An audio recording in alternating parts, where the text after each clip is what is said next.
Hi, boys and girls. So today we are reading a story in our CKLA Skills 4 book, student reader, that is called Things That Swim.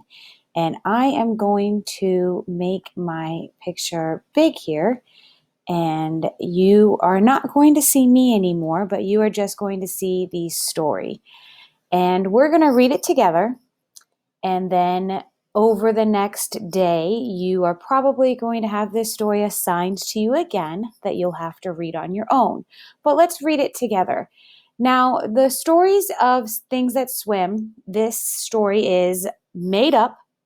So the actual Green Fern Zoo is not a real place. It's a made up place. Vern, our main character that we met the other day, is not a real person. He is a made up person. But the text is an informational text. The information we hear about the animals is true information. They are facts. All the information we get from that is real information. We are going to have all sorts of text features we're going to learn about, and we're going to go through those that we have here that I've added into our heading here. So you get to see my cursor, my little pointer that I'm showing you, okay? So that's what we're going to work with here today. Let's read the story together. Remember, my cursor is my finger, my magic reading finger that I'm pointing, and you get to point with me with your magic reading finger. Let's read the story. Things That Swim. I hope you kids like things that swim, because this is the room where we keep all the fish. Let's look at this word right here, trout. I have an arrow pointing to it and the word headings. When you see a bigger word and it's bolded, it's a heading for a brand new part of the story. A heading is going to be the main subject that tells you what the next part of our story is about. So the next part of our story is going to be about trout. Let's see what we're going to learn. The fish here are trout. A trout is a fish that swims in cool lakes and creeks. You can see that they have lots of spots and marks. The spots and marks help the trout hide. They make the trout look a lot like the sand on the bed of a creek. Let's go over here. I have another arrow and the word captions.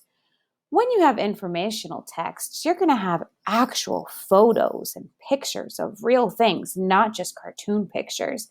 This is pictures of real fish, real trout. Look at what they look like.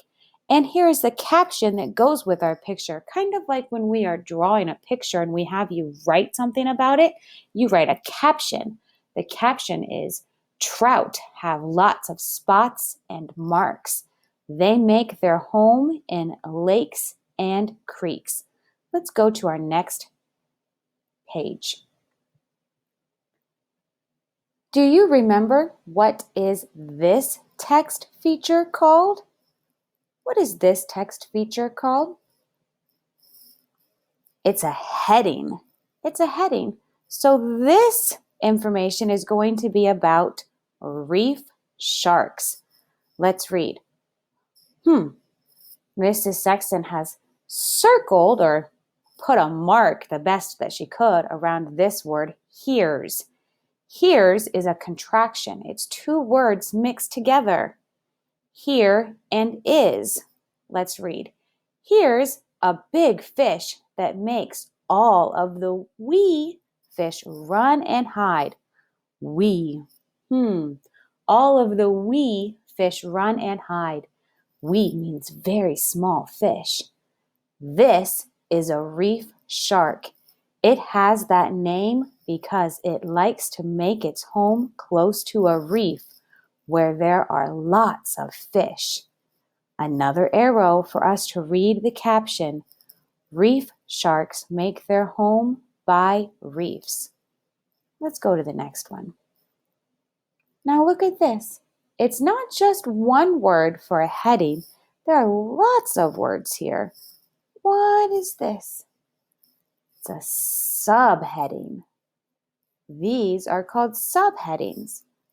What reef sharks look like. So we are still talking about reef sharks, but they're going to be broken up into different kind of subtopics. Let's figure out what reef sharks look like. You can see that the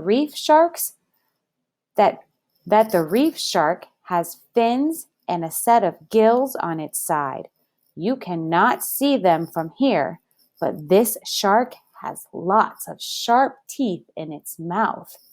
Here's another subheading: food reef sharks like. Would a reef shark bite you?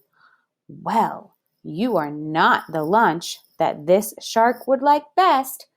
A reef shark likes to feed on squid, crabs, and shrimp. But it would be smart not to get the reef shark mad at you all the same. Here's our last caption. Reef sharks have fins, gills, and sharp teeth. Now, I loved our story here. It was a fantastic story that we read together. I hope you enjoyed it. So, we are going to have this story posted again, probably in the next day's lessons, that you can just read through on your own. But if you need help, you come back to this video and you read it with me, okay? Enjoy. Bye.